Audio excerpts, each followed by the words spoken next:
सौ बात की एक बात यह है कि फ्रांस में 2 राउंड में चुनाव होते हैं। हमारी तरह वाले चरण नहीं, बल्कि वोटर ही 2 बार वोट देते हैं। पहले राउंड में जो भी उम्मीदवार आधे से ज्यादा वोट ले लेते हैं अपने क्षेत्र में, उनको तो जीता हुआ घोषित कर देते हैं।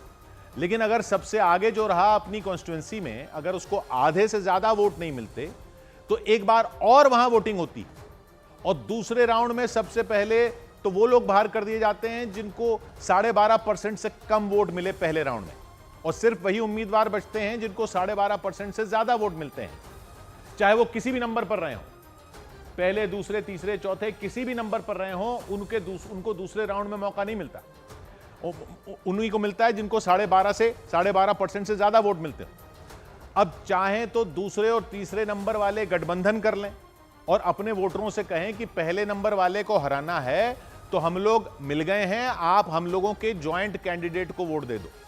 मतलब एक तरह से गठबंधन करने से पहले पब्लिक देख सकती है कि ये लोग मिलकर भी हरा सकते हैं या नहीं। जैसे दिल्ली में कांग्रेस और आम आदमी पार्टी का गठबंधन हुआ, लेकिन दोनों मिलकर भी बीजेपी को नहीं हरा पाए। तो अगर फ्रांस वाला सिस्टम यहां होता तो पहले राउंड के बाद पता चल जाता कि बीजेपी वाले तो आधे से ज्यादा वोट पहले ही ले गए, तो गठबंधन करते ही ना। या जैसे हमारे यहां के लोग, कई लोग थोड़े थोड़े वोटों से आगे निकल जाते हैं, तो वहां अगर एक और वोटिंग हो जाती एक और बार, और निर्दलीय और छोटी पार्टियां हटा देते दूसरे राउंड में, तो पता चल जाता कि पब्लिक उस उम्मीदवार को जितवाना चाह भी रही थी या नहीं। यानी एक तरह से पहला राउंड तो हो जाता है यह पता करने के लिए कि कौन आगे है या किसको जिताना है, और दूसरे राउंड में यह साफ हो जाता है कि किसको हरवाना है। यानी पहले वोट में पता चल गया कि कौन कितने पानी में, और दूसरे में पता चलेगा कि किसकी भैंस गई पानी में। यही उम्मीद है मैक्रों की।